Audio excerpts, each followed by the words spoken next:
The biggest challenge in dentistry and in the business of dentistry is that the dentist produces the most amount of money, and so the incentives are misaligned for the dentist to work on the business. The short-term ROI seems to be highly concentrated on creating production and doing dentistry, but because you're spending so much time being a good clinician, you seem to miss the bigger picture. That is the hardest part of running a dental business. There are all of these preconceived notions that were told to me. I questioned because of my experience otherwise. And ultimately, because I didn't come from dentistry, so I kept asking the questions that nobody in the office was asking. Why? So after 1.5 years, 2 years, I concluded this. Dentistry isn't special. It's not uniquely complex. It's not immune to business fundamentals.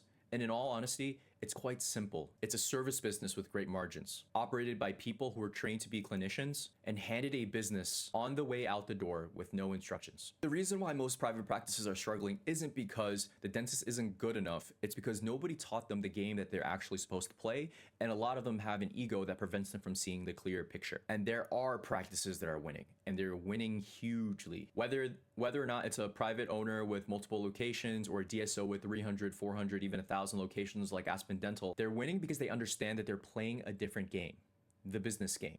It's not because they drill better.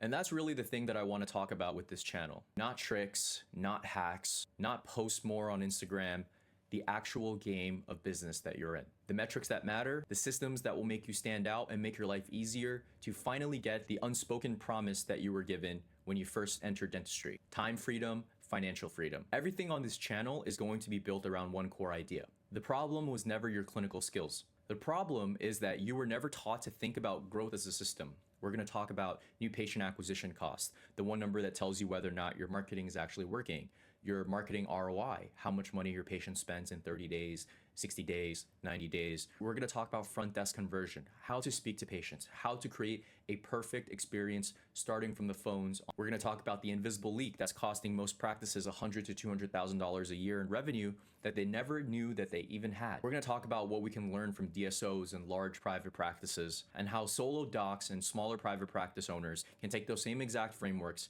and compete without selling out and joining the enemies. You own a practice and you feel like you're always one thing away from the next breakthrough, subscribe because it only gets more specific from here.